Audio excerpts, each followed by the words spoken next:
Everyone, स्वागत है आपका आपके यूट्यूब चैनल एम रेलवे में। आज हम डायरेक्ट टैक्स के बारे में पढ़ेंगे। कल हमने इनडायरेक्ट टैक्स पूरा कंप्लीट कर लिया है। इनडायरेक्ट टैक्स में हमने जीएसटी पढ़ लिया है। ठीक है, कल की क्लास नहीं देखी तो देख लेना, अदरवाइज़ ये क्लासेस समझ में नहीं आएंगी। फर्स्ट क्लास सेकंड क्लास देखने के बाद ये क्लास देख लेना। ठीक है, तो इस तरह से कंटिन्यूटी रखिए और आपको सब कुछ समझ में आने लगेगा। ठीक है, इनकम जो डायरेक्ट टैक्स है उसमें इनकम टैक्स एंड ऑल सब कुछ आते हैं, gift tax, wealth tax, everything. तो हम वन बाय वन सब कुछ डिस्कस करते हैं। जैसे कि इनकम टैक्स इंट्रोड्यूस हुआ था 1860 में। ठीक है, 1860 में इंट्रोड्यूस हुआ था। फिर बाद में वो अबोलिश हुआ 1873 में। ठीक है, उसको ख़त्म कर दिया गया 1873 में। फिर से वो री इंट्रोड्यूस हुआ 1886 में। ठीक है, देखो स्टार्टिंग हुई थी 1860 में, वो फिर से बंद कर दिया गया, अबलिश कर दिया गया 1873 में। फिर से रीइंट्रोड्यूस किया गया 1886 में। इनकम टैक्स क्या होता है, इस तरह की चीज़ें क्यों हुई इसके साथ, इसकी हिस्ट्री ऐसी क्यों है, ये जानिए। देखो, इनकम टैक्स होता है कि आपका जो भी अनरजिस्टर्ड ऑर्गेनाइजेशन है या फिर एक इंडिविजुअल बंदे का जो भी वो कमा रहा है उसके ऊपर टैक्स लगता है। ठीक है, जैसे यहाँ पर देखो टैक्स स्लैब कुछ इस तरह से है, जैसे 0.2 लाख। ठीक है, अगर ज़ीरो का तो मतलब तो कोई कुछ कमा ही नहीं रहा है। सपोज इंडिविजुअल है, कोई XYZ पर्सन है, मान लेते हैं राजू करके कोई नाम है किसी बंदे का, तो उसकी सैलरी सिर्फ 2.5 लाख रुपए है। ठीक है, सालाना उसकी सैलरी 2.5 लाख रुपए है। तो भाई अगर वो कोई टैक्स पे करेगा उसी के 2.5 लाख रुपए के ऊपर, तो वो खाएगा क्या। इसीलिए जब आपकी सैलरी 2.5 लाख तक होती है, आपका सालाना इनकम अगर 2.5 लाख तक है, तो आपको कोई भी इनकम टैक्स पे करने की ज़रूरत नहीं होती है। ठीक है, ये मेन इंपॉर्टेंट बात है, याद रखना। नेक्स्ट थिंग, अगर आपकी सैलरी 2.5 लाख से 5 लाख के बीच में है, ठीक है, अगर आपका सालाना इनकम 2.5 लाख से 5 लाख के बीच में है, सपोज़ किसी का सालाना इनकम 3.5 लाख रुपए है, तो उसको जो है 5% इनकम टैक्स पे करना पड़ेगा। जितना भी उसका जो भी सालाना इनकम है, सपोज़ 3.5 लाख है या 2.5 लाख है, उस हिसाब से उसको उसका 5% जो है सालाना इनकम टैक्स पे करना पड़ेगा। आगे देखिए, अगर उस किसी बंदे की सैलरी, जो सपोज़ कोई बंटी नाम का कोई बंदा है जिसकी सैलरी जो है 10 लाख है, ठीक है, 5 लाख से लेके 10 लाख है, तो उसका जो हमने स्लैब रखा है, टैक्स स्लैब रखा है इनकम टैक्स ने, वो है 20%। तो मतलब उसको 10 लाख का 20% जो है amount as a income tax pay करना है। ठीक है, और अगर 10 लाख के ऊपर है पैसा, तो उसको 30% अमाउंट पे करना है। अब देखो क्या होता है, सपोज आपको ऐसा लगेगा कि मैम 10 लाख का 20% बहुत ज़्यादा अमाउंट होता है, इस तरह से तो फिर वो कंगाल हो जाएगा। जो भी इनकम आ रही है वो फिर काइंड ऑफ करप्शन करेगा और फिर बताएगा नहीं कि मेरी इतनी इनकम वगैरह है। ठीक है, तो यहाँ पर क्या होता है, देखो सपोज अब यहाँ पे मैंने एग्जाम्पल दे रखा है 12 लाख का।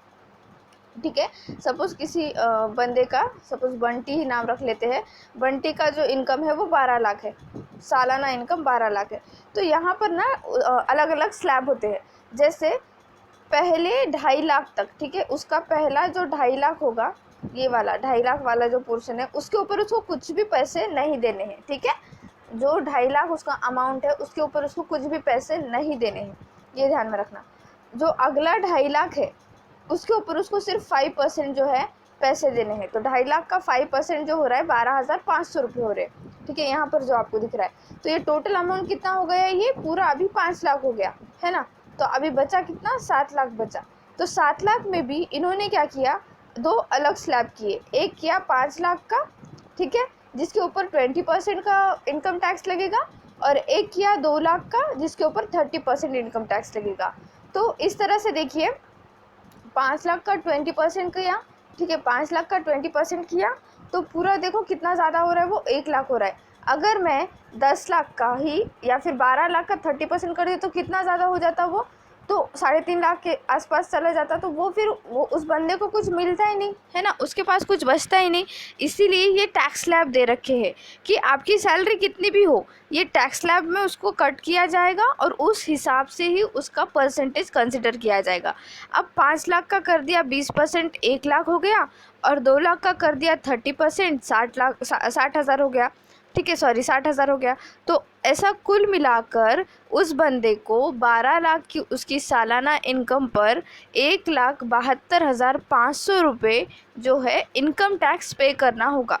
ठीक है, बहुत ही आसानी से हमने यहाँ पर आपको बता दिया इनकम टैक्स क्या है और कितनी टैक्स स्लैब रखी गई है। ठीक है बच्चों, नेक्स्ट देखते हैं, दूसरा टैक्स है कॉर्पोरेट टैक्स। तो कॉर्पोरेट टैक्स क्या होता है, सपोज आपका कोई ऑर्गेनाइजेशन है जो कि रजिस्टर्ड ऑर्गेनाइजेशन है। अब इनकम टैक्स में क्या था कि कोई भी अनरजिस्टर्ड व्यक्ति, अनरजिस्टर्ड ऑर्गेनाइजेशन, उनके ऊपर जितना भी वो कमा रहे उसका जो है टैक्स स्लैब के हिसाब से हम इनकम टैक्स काटते हैं। लेकिन कॉर्पोरेट टैक्स में क्या है कि आपका ऑर्गेनाइजेशन जो है वो रजिस्टर्ड है। कॉरपोरेशन का मतलब कंपनी की तरह, ठीक है, कि वो रजिस्टर होती है। तो जितना भी वो टैक्स, जितना भी वो इनकम करती है उसके ऊपर जो टैक्स लगता है उसे कॉर्पोरेट टैक्स कहते हैं। और हमारी गवर्नमेंट सबसे ज़्यादा पैसा कॉर्पोरेट टैक्स से ही कमाती है। ठीक है, ये याद रखना। नेक्स्ट है गिफ्ट टैक्स। अब गिफ्ट टैक्स जो देखो मोदी जी भी बहुत भरते हैं गिफ्ट टैक्स। ये क्या होता है, अगर आपको किसी ने गिफ्ट किया, ठीक है, it is paid by the person who receive gift. अगर सपोज़ मैंने आपको कुछ गिफ्ट किया तो आपने वो गिफ्ट ले लिया मेरे से, ठीक है, तो मुझे उसका टैक्स पे करने की ज़रूरत नहीं है, आपको उसका टैक्स पे करना होगा।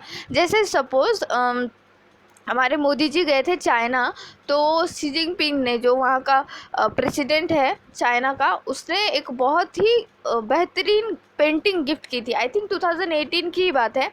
तो वो जो पेंटिंग थी बहुत ही बेहतरीन थी। बट अगर मोदी जी वो अपने पास रखते तो उसके लिए उनको टैक्स पे करना पड़ता। बट मोदी जी क्या करते हैं, हमेशा जब भी वो विदेश से आते हैं और अलग अलग गिफ्ट लेकर आते हैं तो उसका ऑक्शन कर देते हैं हर ईयर में। ठीक है, मतलब दिसंबर के आसपास हर साल आखिरी सालों में, मतलब आखिरी दिनों में वो ऑक्शन कर देते, वो डायरेक्टली वो बेच देते, जिसको भी लेना है, करोड़पति अरबपति वो लोग ले लेते हैं। और फिर उसका जितना भी अमाउंट आता है वो सीधा जो है हमारा सरकारी खाते में जाता है। ठीक है, मोदी जी ऐसे एज सच गिफ्ट नहीं रखते हैं। तो गिफ्ट टैक्स क्या होता है कि जो पर्सन ले रहा है, जो कि पर्सन रिसीव कर रहा है, ठीक है, जिसको गिफ्ट मिल रहा है उसको गिफ्ट टैक्स पे करना पड़ेगा।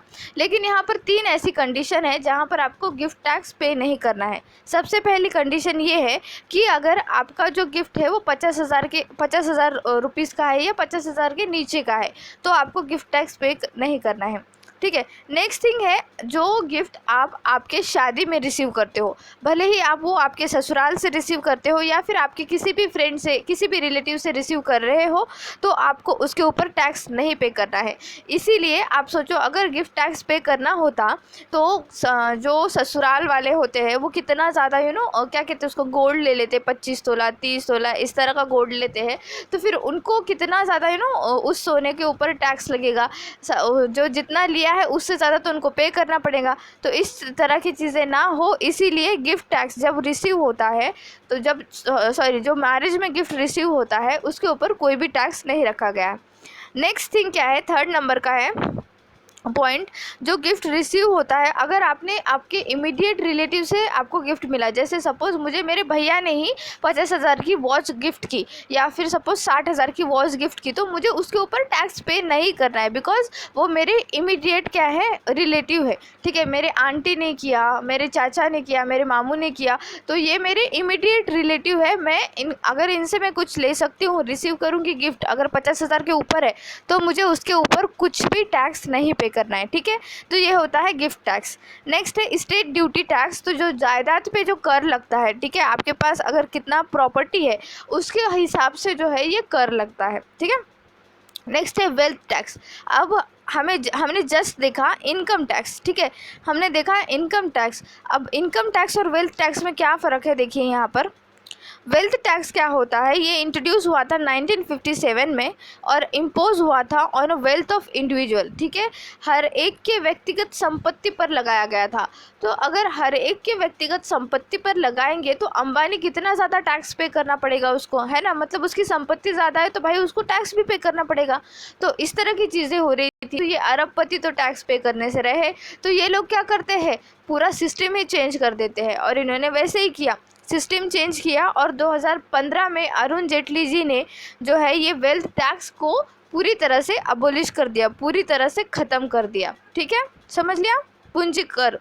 अच्छा, अब हम देखते हैं एक्सपेंडिचर। एक्सपेंडिचर का मतलब क्या होता है? खर्चा। तो खर्चा दो टाइप का होता है। सपोज आपकी जो पॉकेट मनी है 10,000 है, ठीक है, और आपने उसके बारे में कुछ भी प्लान नहीं किया है कि मैं उसको किस तरह से खर्चा करूंगा एंड ऑल। तो आपका कोई फ्रेंड आया, कहा कि मुझे शॉपिंग जाना है, चल, तो आप कहोगे हाँ ठीक है कोई बात नहीं, मुझे भी मेरे पापा ने जस्ट 10,000 रुपीज़ पे मतलब एज अ पॉकेट मनी दिए, चल जाकर घूम कर आते हैं। और आप गए, उस बंदे ने जो है जीन्स वगैरह ली, आपको जीन्स की एक्चुअल में बिल्कुल भी ज़रूरत नहीं थी क्योंकि आपका वार्डरोब पूरा जीन्स से भरा हुआ है। फिर भी आपको जो नया जीन्स आया है, नया जो डिज़ाइनर जीन्स आया है, वो पसंद आ गया और आपने वो खरीद लिया। तो ये क्या हुआ कि आपका जो प्लानिंग भी नहीं था, आपने वो खर्चा कर दिया, ठीक है। तो इसे क्या कहेंगे? रेवेन्यू एक्सपेंडिचर या फिर नॉन प्लान एक्सपेंडिचर। जिससे क्या होगा कि आपको कोई फ़ायदा तो होगा नहीं, उल्टा नुकसान ही हो रहा है क्योंकि आपका ऑलरेडी वार्डरोब जो है पूरा जीन्स से भरा हुआ है। आपको इतना वक्त भी नहीं है कि आप कहीं घूमने जा सकते हो, ठीक है, कॉलेज वगैरह करके आप थक जा रहे हो, तो वो क्या हो गया? आपका पैसा ऐसे ही बर्बाद हो गया, ठीक है। तो ऐसे समझ लो। तो एक्सपेंडिचर दो टाइप का होता है। एक होता है कैपिटल एक्सपेंडिचर या फिर प्लान एक्सपेंडिचर, एक होता है रिवेन्यू एक्सपेंडिचर या फिर नॉन प्लान एक्सपेंडिचर। तो रिवेन्यू एक्सपेंडिचर क्या होता है? It is neither decreases financial liability nor increases asset, ठीक है। ये तो ना आपका फाइनेंशियल लायबिलिटी, ना आपके वो कर्जे कम कर रहा है, ना ही आपके वो एसेट बढ़ा रहा है। एसेट का मतलब मैंने बता दिया ना, जो चीज़ आपको पैसे कमा कर देती है वो। वहीं अगर आप देखिए प्लान एक्सपेंडिचर, इसमें ना आपका जो फाइनेंशियल जो लायबिलिटी है, ठीक है, इट इज़ ईदर डिक्रीजेस। ये आपका फाइनेंशियल लायबिलिटी डिक्रीज़ कर रहा है, ये आपके कर्जे कम कर रहा है क्योंकि आपने प्लान कर लिया कि भाई मैंने 2,000 रुपीज़ मेरे एक फ्रेंड से लिए थे, तो पापा ने 10,000 रुपये दिए, उसमें के 2,000 मैं उसे दे दूंगा, बाकी के जो 8,000 रुपीज़ है एज मैं सेविंग करूँगा, ठीक है। तो इस तरह से, और ये आपका जो है एसेट इंक्रीज़ करता है। तो एसेट मतलब सेविंग आपका इंक्रीज़ कर रहा है, उसके ऊपर आपको पैसा मिलेगा, ठीक है। जो हमारा नॉन प्लान एक्सपेंडिचर होता है वो नॉन प्रोडक्टिव होता है। ऑब्वियस बात है, आप अगर ऐसे ही कहीं पर भी खर्चा करोगे तो उससे क्या पैसा मिलेगा? जैसे मैंने आपको कहा था कैश काउ, अगर आपका कैश काउ सही है तो दूसरा कैश काउ उससे जनरेट होता है। जहाँ पर प्लान एक्सपेंडिचर में क्या होगा? डेवलपमेंट होगा, विकास होगा, प्रोडक्ट उत्पादक होगा, ठीक है, प्रोडक्टिव होगा। रिकरिंग का मतलब होता है दोहराया जाना, ठीक है। जो हम ऐसे ही खर्चा कर देते हैं नॉन प्लान, वो चीज़ें दोहराई जाती है। सेम ऐसा ही यहाँ पर है। अब हम ये इंडिया के कॉन्टेक्स्ट में पढ़ते हैं कि यहाँ पर जो नॉन प्लान एक्सपेंडिचर होता है वो रिकरिंग होता है। सपोज़ कोई आपदा आ गई, ठीक है, जैसे कोरोना वायरस की तरह आपदा आ गई, इसके बारे में तो हमने कभी सोचा ही नहीं था, ये तो नॉन प्लान है। नॉन प्लान है मतलब इसके लिए ज़्यादा पैसे देने पड़ेंगे, और अगर अभी आप इसको ज़्यादा पैसे दोगे, इंफ्रास्ट्रक्चर वगैरह अच्छा करोगे, तो अल्टीमेटली जो है ये आगे जाकर किस हिसाब से काम आएगा ये आपको पता नहीं है। तो ये क्या होता है? ये रिकरिंग होता है, मतलब ये बार बार आने वाली चीज़ें हैं। सपोज़ इंडिया के किसी कोने में बाढ़ आ जाती है, तो वहाँ पर जो आप पैसा लगाओगे अचानक से, ठीक है, तो वो जो होता है कि हर साल वहाँ पर बाढ़ आती है, तो वो रिकरिंग है। इस तरह की चीज़ है, ठीक है, दोहराए जाना। अगर आप प्लान एक्सपेंडिचर देखोगे तो ये नॉन रिकरिंग है, यहाँ पर कोई दोहराया नहीं जाता, ठीक है। और जो नॉन प्लान होता है, जैसे कि अब कोरोना वायरस का जो फंड है वो शॉर्ट टर्म के लिए, ठीक है, 1 साल 2 साल 3 साल इस तरह का है। वहीं अगर आप कैपिटल एक्सपेंडिचर देखोगे तो ये लॉन्ग टर्म के लिए, यहाँ पर पैसा पहले से ही इकट्ठा किया जाता है, ठीक है। नेक्स्ट थिंग यहाँ पर देखो, एग्जाम्पल देखो, जो ओल्ड एज पेंशन है, गवर्नमेंट एम्प्लॉय की सैलरी है, इंडियन डिफेंस है, सब्सिडीज़ है, ये सारा नॉन प्लान में आता है। अब गवर्नमेंट एम्प्लॉय की सैलरी ऐसे नॉन प्लानिंग कैसे? क्योंकि देखो कभी कभी क्या होता है, हमेशा ना डीए बढ़ा दिया जाता है, डियरनेस अलाउंस बढ़ा दिया जाता है, कभी कम कर दिया जाता है, कभी एचआरए बढ़ा दिया जाता है ऑल। तो इस तरह की चीज़ें होती है, तो ये नॉन प्लान ही होती है, वो उस साल के डिफिसिट के हिसाब से किया जाता है, ठीक है। अब यहाँ पर देखिए, जो हमारा कैपिटल एक्सपेंडिचर होता है उसका एग्जांपल यहाँ पर देखिए, defence of USSR, China, statue of unity, ठीक है, जो हमने बना रखा है, और इंफ्रास्ट्रक्चर, रेलवे एक्सेट्रा, ये सारी क्या है? ये कैपिटल एक्सपेंडिचर है। यहाँ पर हमने पहले से फिक्स कर रखा है कि इतना अमाउंट हम तो देंगे ही देंगे ये चीज़ों के लिए, और इससे हमको ज़्यादा जो है फ़ायदा होगा, ठीक है। तो ये एक्सपेंडिचर के दो टाइप देख लिया हमने। नेक्स्ट है there are 3 situation of budget. तो मोस्ट इम्पॉर्टेंट है ये बजट का सिस्टम देख लेना। सरप्लस बजट का मतलब ये होता है कि आपका इनकम ज़्यादा है और एक्सपेंडिचर कम है। सपोज़ आपका इनकम जो है 100 रुपीज़ है और आप सिर्फ 20 रुपये खर्चा कर रहे हो, तो क्या होगा, वो सरप्लस बजट होगा, मतलब 80 रुपये तो बच रहे हैं। इस तरह से देखो, ये जो है there are 3 situation of budget, ठीक है, there are 3 situation of budget. पहले होता है सरप्लस बजट, नेक्स्ट है बैलेंस बजट और दूसरा है डिफिसिट बजट, ठीक है। तो देखो जो सरप्लस बजट है इसमें होता क्या है कि आपका इनकम ज़्यादा होता है एक्सपेंडिचर से, मतलब आपकी जो कमाई है ज़्यादा है, खर्चा कम है। जैसे बड़ी बड़ी जो कंट्रियाँ होती है, जैसे यूएसए है, कनाडा है, तो यहाँ पर क्या होता है, उनका इनकम ज़्यादा है, खर्चा कम है। तो ये जो है यूज़फुल होता है डेवलप कंट्रीज़ के लिए, ठीक है। 100 रुपीज़ आपका इनकम है और आप सिर्फ 20 रुपये खर्चा कर रहे हो, तो 80 रुपये तो सरप्लस अमाउंट है ना, आपके पास पैसा पड़ा रहेगा। ये होता है सरप्लस बजट। बैलेंस बजट क्या होता है, जहाँ पर आपका इनकम भी सेम है और आपका एक्सपेंडिचर भी सेम, मतलब अगर आप 100 रुपीज़ कमा रहे हो तो आप 100 रुपीज़ ही खर्चा कर रहे हो, तो इसको कहते हैं बैलेंस बजट, बराबरी का बजट। डिफिसिट बजट क्या होता है, यहाँ पर देखो, डिफिसिट बजट जो है वो इंडिया का है। आमदनी अट्ठन्नी खर्चा रुपया, ठीक है। इसमें क्या कहा गया कि सपोज़ मोदी जी को हमने कहा मोदी जी जाइए 100 रुपीज़ का ही खर्चा कीजिए, उससे ज़्यादा मत करना, ठीक है। 100 रुपीज़ माने मोदी जी के लिए 100 करोड़ समझ लेते हैं, लेकिन मोदी जी ने क्या किया, 120 करोड़ रुपए का खर्चा कर दिया।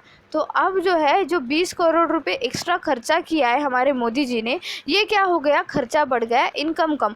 तो ये इसको क्या कहते हैं, घाटे का बजट, ठीक है। घाटे का बजट जो होता है वो जो डेवलपिंग कंट्रीज़ जैसे कि इंडिया, उनके लिए बहुत ज़्यादा काम आता है, बट बहुत बड़ा रिस्क भी होता है। क्यों रिस्क होता है वो हम आगे देखेंगे। डिफिसिट फाइनेंसिंग में रिस्क इसलिए होता है क्योंकि यहाँ पे देखो, डिफिसिट फाइनेंसिंग, यहाँ पर ये होता है ना कि आपका एक्सपेंडिचर बढ़ रहा है, आपका खर्चा बढ़ रहा है और आपका कमाई कम है। तो आप क्या करोगे, एक तो आप पैसे बोरो करोगे अलग अलग देशों से, ठीक है, पैसे बोरो करोगे, फिर या फिर आप करोगे डिसइन्वेस्टमेंट। डिसइन्वेस्टमेंट का मतलब होता है जो बड़ी बड़ी पीएसयूज़ वगैरह है, आप देखना रेलवेज़ में भी इतनी ज़्यादा कटौती कर रहे हैं मोदी जी। यहाँ पर क्या कर रहे हैं, वैकेंसीज अल्टीमेटली कम कर रहे हैं, एक इंसान को 5 इंसान का काम तो करने लगा रहे हैं। और ये डियरनेस अलाउंसेस कभी कम कर देते हैं, या फिर कोई भी जो बोर्ड ऑफ डायरेक्टर का जितना ज़्यादा मेंबर थे, ठीक है, 9 मेंबर का बोर्ड ऑफ डायरेक्टर था, वो अब 5 मेंबर ही कर दिया गया। तो मतलब कटौती देख रहे हो कहाँ से, एकदम हायर लेवल से कटौती चल रही है।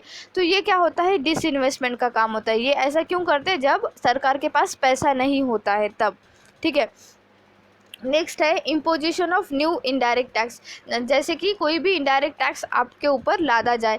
जैसे देखो, पेट्रोल का भाव मैंने कह रही हूँ ना, 2016 में बहुत ज़्यादा कम था, फिर भी मोदी जी ने जो है, मोदी जी ने पर्टिकुलरली एक जो सरकार बैठी है, उन्होंने जो है उसका प्राइस कम नहीं किया। अल्टीमेटली बोझ किस पर आया, जनता पर आया, और पैसा कहाँ मिला, सरकार की तिजोरी को मिला, है ना। ऐसी चीज़ होती है। प्रिंटिंग ऑफ न्यू करेंसी, ठीक है। तो जो डिफिसिट फाइनेंसिंग में सबसे गंदी बात आती है वो होती है प्रिंटिंग ऑफ न्यू करेंसी, जो कि हमने देखा है, मोदी जी ने न्यू करेंसी जब प्रिंट की थी तो हम कितना ज़्यादा घाटे में चले गए थे। जहाँ पर हमारा जीडीपी एकदम 2 डिजिट में आ रहा था, वहाँ पर हम सिंगल डिजिट में आ चुके थे। तो जब नई मुद्रा का आदि की छपाई किया जाता है तो वो एक डिफिसिट फाइनेंसिंग का काम होता है, ठीक है। जो डिफिसिट फाइनेंसिंग है वो आपकी लिक्विडिटी तो बढ़ा देता है। जब आप न्यू प्रिंटिंग, जैसे देखो, आप नए जो नोट है वो छाप रहे हैं, ठीक है, न्यू एकदम, जो पुराना वाला नहीं, जो 2000 वाला नोट वगैरह था ना, तो आपने क्या किया, उसको छाप दिया तो क्या होगा, मार्केट में बहुत पैसा आ गया, लोगों के पास बहुत पैसा था, ऑलरेडी बहुत पैसा था। तो अब जैसे ही न्यू लिक्विडिटी आती है तो मार्केट में आरबीआई क्या करता है, ज़्यादा पैसा दे ही देता है, अल्टीमेटली लोन प्रोवाइड कर देना आसानी से किसी को, ठीक है, इस तरह की चीज़ें होती है।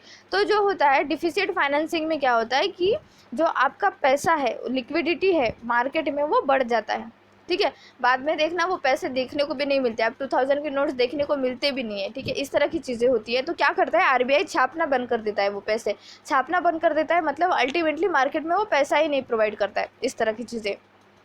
नेक्स्ट है, अब हमने देखा फिजिकल डिफिसिट। अब फिजिकल डिफिसिट भी सेम उसी तरह से है। फिजिकल डिफिसिट का मतलब होता है डिफरेंस बिटवीन आपका total expenditure minus revenue income, ठीक है, आपने टोटल कितना खर्चा किया और आपका कितना इनकम है। सपोज़ आपने 120 रुपये खर्चा किया और आपका इनकम 100 रुपीज़ है, तो आपका फिजिकल डिफिसिट कितना रुपीज़ हुआ, 20 रुपीज़ हुआ ना, ठीक है। तो इसको कहते हैं फिजिकल डिफिसिट। लेकिन यहाँ पर भी इन्होंने झोल कर रखा है, इन्होंने क्या, पूरी सरकारी झोल करती है। यहाँ पर ये क्या करते हैं, जो बोरो किया गया मनी है, जो उधार लिया हुआ मनी है अलग अलग कंट्रीज से, उसको यहाँ पर कंसिडर ही नहीं करते। अगर ये कंसिडर कर ले तो फिजिकल डिफिसिट एकदम हाई लेवल पर चला जाएगा, ठीक है। देखो मैंने क्या कहा था कि हमारी इनकम 100 करोड़ है, ठीक है, मोदी जी ने 120 करोड़ का खर्चा कर दिया, तो 20 करोड़ कहाँ से लाए, किसी बैंक से हमने लोन ले लिया, तो उसको हम कंसिडर ही नहीं करेंगे। हम कंसिडर करेंगे कि भाई हमारा इनकम 100 है, हमने खर्चा 100 किया, दैट्स इट। तो फिजिकल डिफिसिट क्या है, 0%। लेकिन अगर ये बोरोइंग कंसिडर करेंगे तो फिजिकल डिफिसिट क्या है, 20% है ना, इस तरह की चीज़ें। प्राइमरी डिफिसिट क्या होता है, प्राथमिक घाटा क्या होता है, ये चालू वर्ष का राजकीय जो हमारा घाटा होता है पिछले उधार पर ब्याज भुगतान का अंतर है, ठीक है। मतलब देखो अभी 2021 में अगर मोदी जी ने पैसे उधार लिए रशिया से, ठीक है, तो वो अगले साल फिजिकल डिफिसिट में कंसिडर किया, मतलब फिजिकल डिफिसिट जो होता है अगले साल का, तो वो current year and interest payment of previous borrowing, इसको बोलते हैं प्राइमरी डिफिसिट। प्राथमिक घाटा क्या होता है कि भाई इस साल का तो हम फिजिकल डिफिसिट पे कर रहे हैं और पिछले साल का हम ब्याज भी पे कर रहे हैं, इसको बोलते हैं प्राइमरी डिफिसिट, ठीक है। घाटा तो हो रहा है ना अल्टीमेटली, अगर आप खर्चा कम करोगे, लोन नहीं लोगे, तो हमको ब्याज नहीं पे करना पड़ेगा, तो ये होता है फिजिकल प्राइमरी डिफिसिट, ठीक है। टैक्सेस के 3 स्ट्रक्चर है, ये इंपॉर्टेंट है, प्लीज़ ध्यान में रखिए। सबसे पहला होता है प्रोग्रेसिव टैक्स, ठीक है। प्रोग्रेसिव टैक्स में क्या होता है, देखो बच्चों, अगर आपका जो प्रोडक्शन है, ठीक है, आपका अगर प्रोडक्शन सपोज 100 कप का आपका प्रोडक्शन है, आपकी कोई कंपनी है और आप कप बनाते हो, जो क्या कहते हैं कस्टमाइज कप होते हैं ना, जिसके ऊपर फ़ोटो वगैरह आती है, तो उस तरह का आपका कोई ऑर्गेनाइजेशन है और आप आपका इनकम जो है, आपका प्रोडक्शन सालाना आप सिर्फ 100 कप्स ही बनाते हो, ठीक है। आपने क्या किया कि एक साल में जो है सपोज अगले साल 2022 में अच्छे दिन आए, तो आपने क्या किया कि 120 का प्रोडक्शन कर दिया, तो आप 100 से कहाँ पर पहुँचे, 120 पर पहुँचे, ठीक है। यहाँ समझ लो आप 100 से जो है 120 पर पहुँचे, तो यहाँ पर क्या हुआ, प्रोडक्शन बढ़ा।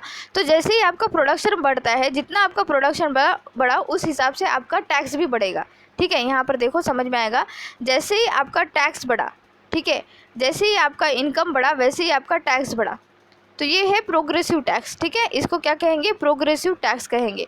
प्रोडक्शन बढ़ गया, आपका जो है टैक्स बढ़ जाएगा, भले वो आप बिकाओ मत बिकाओ वो कुछ फ़र्क नहीं पड़ता, बट आपने अगर वो प्रोडक्शन बढ़ाया तो आपको टैक्स पे करना पड़ेगा। वो जो होता है जीएसटी में आता है, देखो आगे पढ़ेंगे हम। रिग्रेसिव टैक्स, रिग्रेसिव टैक्स क्या होता है, प्रतिगामी कर। इसमें क्या होता है, एक्चुअली प्रोडक्शन तो आपने बढ़ा दिया बट आपके ऊपर जो है टैक्स कम लगेगा। सपोज़ बहुत बड़ी बड़ी कंपनियां होती है जो सर्विस प्रोवाइड करती है, तो जो हमारी सरकार क्या करती है, उनको कम टैक्स स्लैब में रखती है, ठीक है। तो वो सर्विस ज़्यादा से ज़्यादा प्रोवाइड तो कर रही है बट सरकार उसके ऊपर टैक्स कम लगा रही है, तो इसको कहते हैं रिग्रेसिव टैक्स। तो ये रिग्रेसिव टैक्स जो होता है, इससे हमको ही फ़ायदा होता है, रोज़गार मिलता है, ठीक है, रोज़गार मिलता है, अलग अलग क्लाइंट्स मिलते हैं बाहर देश से, हमारे देश से, इस तरह का चीज़ें होता है। देन होता है प्रोपोर्शनल टैक्स। अब प्रोपोर्शनल टैक्स क्या होता है, उसका एग्जांपल है जीएसटी। अब इसमें क्या होता है, देखो प्रोपोर्शनल टैक्स जीएसटी में मैंने बताना वहाँ पर सही नहीं समझा, क्योंकि मुझे यहाँ बताना था। अगर आपका 20 लाख का जो है काइंड ऑफ बिजनेस है, ठीक है, आप सालाना 20 लाख रुपए का बिजनेस करते हो, या फिर आप 20 लाख रुपए का माल उठाते हो, कोई आपकी ग्रॉसरी की शॉप है और आप 20 लाख रुपए का माल उठाते हो, भले ही आपका वो माल बिका या ना बिका, सरकार को कोई फ़र्क नहीं पड़ता, लेकिन आपने अगर 20 लाख रुपए का माल उठाया है तो आपको उसके ऊपर टैक्स पे करना पड़ेगा, जैसे कि जीएसटी भी 20 लाख के स्लैब में आती है, ठीक है। तो इसको कहते हैं प्रोपोर्शनल टैक्स। प्रोपोर्शनल टैक्स का मतलब होता है when the tax burden is irrespective of volume of production.